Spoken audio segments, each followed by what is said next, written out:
Most of us would probably agree that we need to do something about the way we transport things and ourselves. Team Reconfigure Mobility wants to bring together a network of experts to change traffic. Give a warm round of applause to Milos Mladenovic.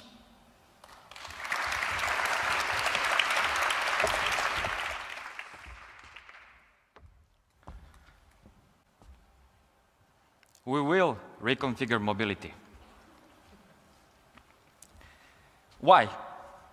Because this is the challenge of our very lives right here, right now. The challenge of climate change in our cities. Because it's a challenge of our well-being. Mobility is central to our well-being. We have to get to work. We have to see our loved ones. Wicked problems. Mobility is a wicked problem, a truly wicked problem. This is what it means. Just change your behavior. Leave your car tomorrow. Yeah? What about the place where you live, where you work? What about all the other stuff in your city, the infrastructure, the regulation, other people in your decisions of other people in your city? It's a complex problem. It's a wicked problem. It involves many dimensions. Beyond climate change, beyond our well-being, it's the question of social justice. It's the question of our energy and resources. It's the question of our urban infrastructure. So it's a wicked and multidimensional problem. How do we tackle this multidimensional wicked problem? Well, this is what we do. We end up making decisions in silos. And we keep on searching for that one solution, one product, one service that will save us all. Yeah? At the bottom of this thinking is the very way we practice science. Mobility science is tribalized, and these tribes are at war.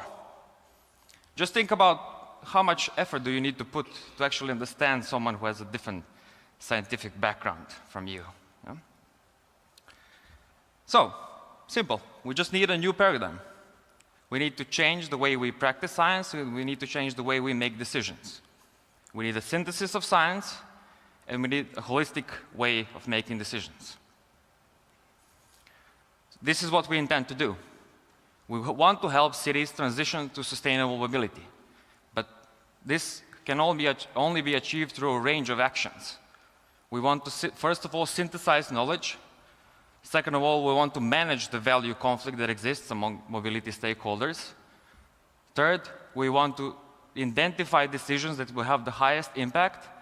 And fourth, we want to really package this approach for scale-up. And as I said, there isn't a silver bullet. There isn't a single solution, a product, a service. We intend to tackle this through a range of workshops, seminars, databases, pilots, experiments, policy briefs, and so on. And we intend to start with Helsinki as the city that can become a lighthouse example for many other cities across the world to follow. Our team is quite multidisciplinary. We have people from engineering, from business, from design, from logistics, from ICT, many other fields. And we already have a range of both quantitative and qualitative methods that we don't just aim to integrate, but also to develop further. There is already a lot happening in this field in the capital region. We're aware of that, and we are part of that. Already during this very challenge, we have raised funding for new pilots and new development. But we need your support. We need your support because we want to actually synergize all these efforts, because they're not achieving what we need to do. They are not tackling this wicked problem. So, to paraphrase JFK's words when he was talking about going to the moon, we want to do this exactly because this is hard. This is very hard.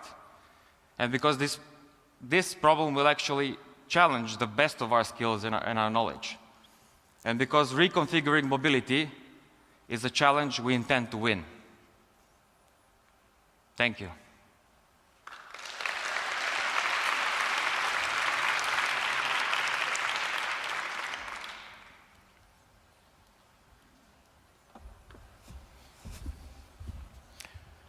Thank you, Milos. In middle. This team's number is 17. And Andreas, could you give us a comment on the pitch? Yes, hi again. And before that, I was so excited by the F team that I forgot to introduce myself properly. First time around. My name is Andreas and I come from Estonia. I run a public affairs political risk management company in the Baltics, in Tallinn, Riga and Vilnius. And what I do corresponds very much to what different science teams here are attempting to do, including Reconfigure Mobility. Often the clients or companies that I work with or citizen projects, NGOs, are trying to change paradigms, be it in a particular public policy sector or in business operations.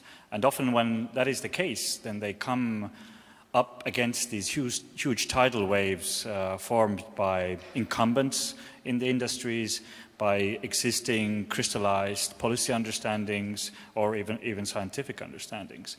And in order to overcome this, communication and reframing the debate and the new solution is very important. And many of the teams that we've been able to see yesterday and today are doing exactly that. For example, one good example that I want to bring is climate change communications. I've been working with that with my government a little bit, trying to give them advice how to sell climate change to the public, because Estonia, as in many other East European countries, people do not on average believe in climate change. They don't think it's man-made, they don't think it exists.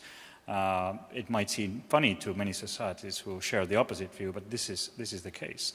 And often the reason, there are many reasons, but often one of the reasons is that the problems that are being told about to people seem so complex and overwhelming that people quite simply do not believe that it is up to them to do anything about it. And I think the way that these teams are attacking the problems and reframing them here shows exactly the opposite, that there are solutions out there which are achievable if we only put our minds to it. They need coordination and working together, policies, financing, and public support, but it's all doable. And this is, I think, my biggest come away, so to speak, from the teams here. Coming to the team, Reconfigure Mobility, again, it probably just so has happened, but every one of the team pitches that I've had to comment on somehow touches upon my life. So this is very timely. Reconfigure Mobility. Just today, in Tallinn, in Estonia, Estonian Parliament had 2 votes on 2 bills. One of them legalizes Uber and other ride-sharing platforms, and the other legalizes autonomous robots on streets, courier robots. So basically, when the law steps into force, autonomous courier robots will be able to take food from shops to people, fully autonomous, operated over the cloud. And this is now legal, or will be legal. Today was the second reading, the third reading is next week. So mobility is being reconfigured anyway, all the time, but it's guys like you who need to make sense of it and to rationalize it before it happens in a very chaotic way, as it seems to be happening in Tallinn. So we will be seeing people starting offering public services which have previously been thought as public sector services, such as public transportation, or robots taking food or medicines to elderly people who can now stay at home, where previously they had to go to care homes because they couldn't service themselves with food products or drugs.